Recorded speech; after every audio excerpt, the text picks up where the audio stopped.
Manipur ki ahanba neuro patients ke amat tangairaba specialized hospital neuro emergency trauma net multi speciality hospital singjai mathak tongtham likai da handuk chare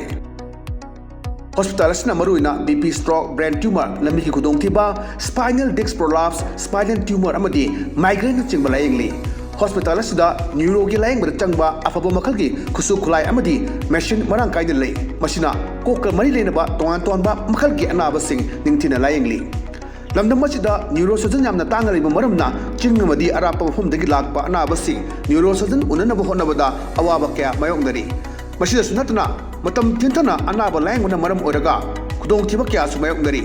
masi punamakhtagi kharado orabusu kananaba Dr. Parkinson Singh MCS Neurosurgery AIMS New Delhi na masamaki hospital asida pung kunmari leituna anaba sing layengli hospital asida ataba mamalda layeng batana OPD general amadi ICU beds operation medicine x-ray amadi lab ka mai lena basnasu ataba mamalda phangalli ngasi magdenshin biro amadi kudong saba singa silobiyo hena kubam road gidamak hospital asigi telephone number 7005534166 natraga 8974572154 da pau phabirak yagani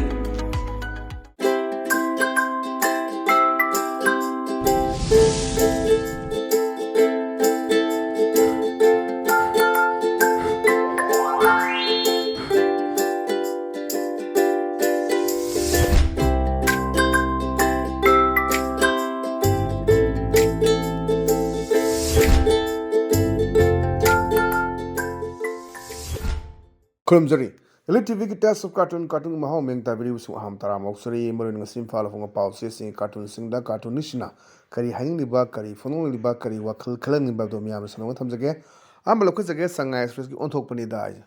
onthok pani da cartoon si jengwi am phajaba ngarang akoi si kamjugi wangli da kari da tangkhal ga mai thaba khotpa dura external aggression yaw bi having wafam MLA lai show kasing na phongdokhi wafam du da base ora kana thamak pa yam phajaba cartoon ne da उचेक से Pierre मथक्ता अदुगा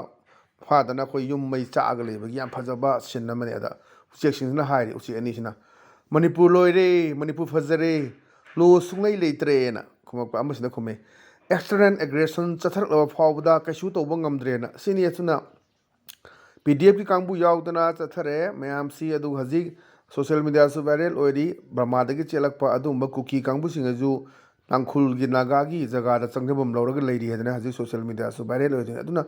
leiriba indo myanmar relationships da kari tawribano sumain tawduna external aggression jawre haibasi mamangda akoi manipur gi governor oramba akoi gi anusha uke fawuna akoi phongdo amba leigrabani ana adugi posi mapani external aggression jawi na masi khut handana leiri se tumine leiri se kari no nga sai gi cartoonist na pelak ta bhai ter go marona ega BBS na masa musu khoi lugi student amani logi thok fire advocate ni aduna thamaiba issue si yam phajaba onthok panida sida cartoonist na dum la yekpa duga phajaba issues mayam si pukhalaga thamakpa international issue ni jila iposi ana manipur loire manipur fajare lo sungai leitre ada usi emasna external aggression thakla fawda kaisu to bangamdre hadna pen da bagi kolom ko lawrak patune yam phajaba sisu wan to leba cartoon thamjage ana ngasi je dum amromda khoi leis mathang leisina khoi sanare ba ki loire dana adna sisu khoi leiba ma pangi mi to khandok pa kari tawba sig isu da base tawbane ada mamana mani khu bari sar lak bane ada ama sida har kune ba mi top khandok tana mi kok thiba yadaru jala na ada ama sida era nang ju khandok ka dabo eram ladine nang nasa ju khandok ka dabo eram ladine yam phajaba duni ji enare ba NRC gi matang da tawbasi yam phajai yenaba debate tawba ma magi document adagi makhang hi myam leram myam potho kanda madugi nainara kanda manipur si peace purokna ba tungi mirol na nungai ne le hona ba adu ngak tungi ngak ni tomgari myam si hajiki di kedawni ana khara taw mathau tai adana ani wari sana kanda mitop khandok tana mikok thiba ya dori jala ana NRC tawdana khoi census tawda ya dori jala hangana era nangju khandok nang nasa khandok da bo eram la di na mon onselak ko dune ani yana phajaba sisu yamna wan tole ba cartoon in hamjage matang leisna koi pona phom gi baloi sisu hajiksi issue border fencing kari khara da base tore ani si bari sana bane halane gi pham ba nga adama sina haide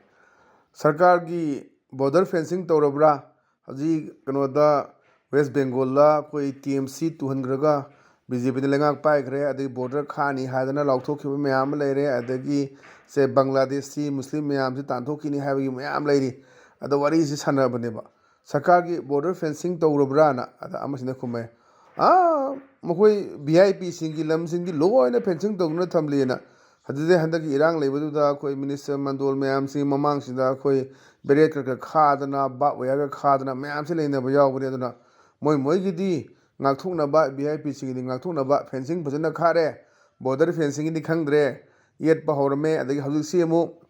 yam nungai ri se mu external aggression jawre mapan dagi chengchel le adana mayam se mu haji hai ne ba naga gi ekhoi gi MLA na hai do adu amorom dana ma haji border fencing kha gi hebdu yadri ne ba adna kari no le ne report sina border fencing gi phajana isa gi yum ju sambal phajana kharaga thambada kai kai gi changning changjaraga su magi pass pairaga changakpa mayam doni loi changna rei se Bangladesh ta leiba maitai sing se da Manipur lakhi je mo shi ji pass pairaga passport pairaga changak ka doini adu potu an hajuk si yam nene ningai ba pot ni tawrei pot si keno atamna tawrobra haji wangli adigi namli mai thajal leiba mayam se kaino nome kapsa de mi phar bode thador rakre na hai sumai su mayam se leiba si aduna ni hoin hai se border fencing ji kamain tawrge na border fencing gi wadi khangde masa masa gi VIP ji gi fencing di khare da yam phajaba dumba wan tholeba cartoon thamjage matang da leisna khoi huelal paugi as loire habdune ba side da khoi wall u thaba de na thare ada mayam se ngawa ngange adagi dice ta phame u pambi chara maga da wa ngang machina ngosagi maru iba mathau to ba hai tar elected boibe duga ngosagi chief guest oibe adamana ngang dunya u ka hena tharu badagi matam chadana nong yamna chure na ada amasina yajeningi sarana u ka hena tharago kamai dona khoi nong yam chu doino ba adu achawna khoi boss is right na boss is always right having mong le leise man ha chumi am je lali kholi ju khang da bu dam hai chumi na phongdok bu do na u ka hena tharu badagi matam chadana nong yam chu re ha jana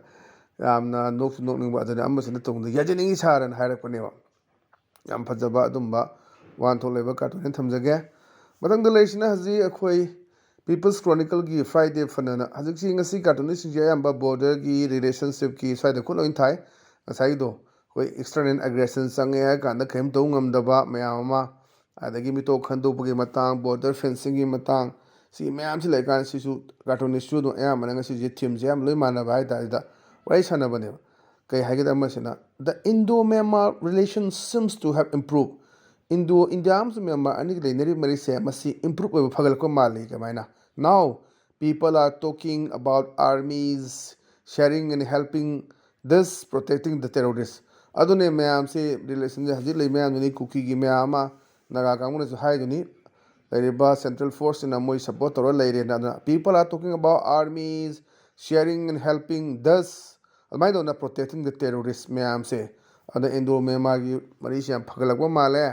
Mana terrorist je phajana ngak selaga leire haidana aduna yamna phajaba sumba wan tholeba cartoon thamjage anangasi de dum ELITETV gi test of cartoon maha matanga solution jare meng ta video singbo mukana khurum jabaga loina kainena bya thangni jari pine birisi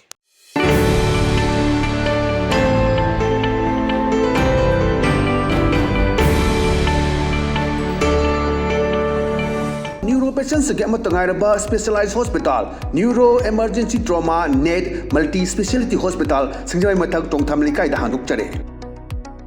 hospital asna maruina BP stroke brain tumor lami ki khudong thiba spinal disc prolapse spinal tumor amadi migraine chingba layengli hospital asida neuro gi layeng bar changba afaba makhal gi khusu khulai amadi machine marang kai de lei masina kokka mari lena ba tongan ba makhal gi anaba sing ningthina layengli lamdam masida neurosurgeon yamna tangariba maramna chingmadi arapa phumdagi lakpa anabasi neurosurgeon unanaba honabada awaba kya mayongdari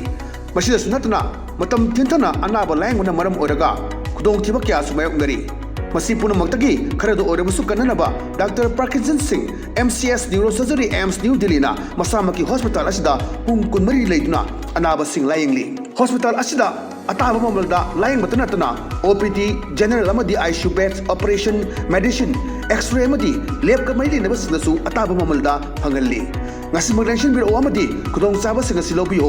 hena kubam rol gidamak hospital asigi telephone number 700553416 natraga 8974572154 da pau phabirak yagani